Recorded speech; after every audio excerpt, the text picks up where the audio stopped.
अनेक वर्षापूर्वी मी एक नाटक पाहिलं होतं.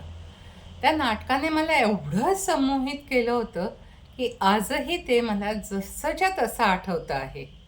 कथा, दिग्दर्शन, अभिनय, कॉन्सेप्ट सर्वच अप्रतिम. नाटक होतं अनिल बर्वे लिखित मी मालक या देहाचा. विक्रम गोखले याने साकारलेला अभिजित एक शिल्पकार असतो. एका अपघातानंतर मानेपासून खाली त्याचा संपूर्ण देह पॅरलाइज होतो.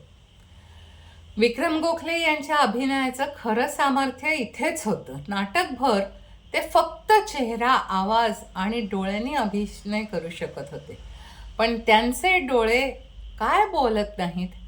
वेदना, असहाय्यता, राग, स्वप्न, जगण्याची इच्छा, सर्व काही बोलतात त्यांचे डोळे.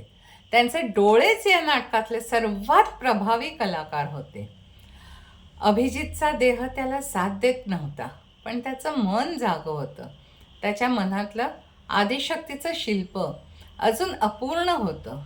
त्याची शिष्या रोझिना त्याचं स्वप्न पूर्ण करण्यासाठी त्याच्यासोबत उभी राहते.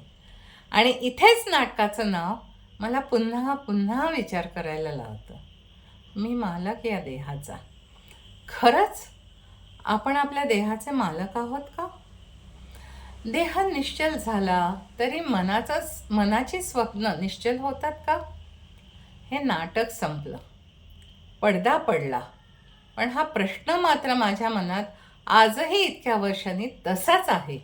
हे नाटक मला इतके तेव्हा हिट झाले होते की आज जवळजवळ 40 वर्षानंतरही ते मला जसंच्या तसं आठवतं आहे. आणि त्यातली विक्रम गोखलेंचा जबरदस्त अभिनय आजही लक्षात आहे. तुम्ही हे नाटक पाहिले होते का?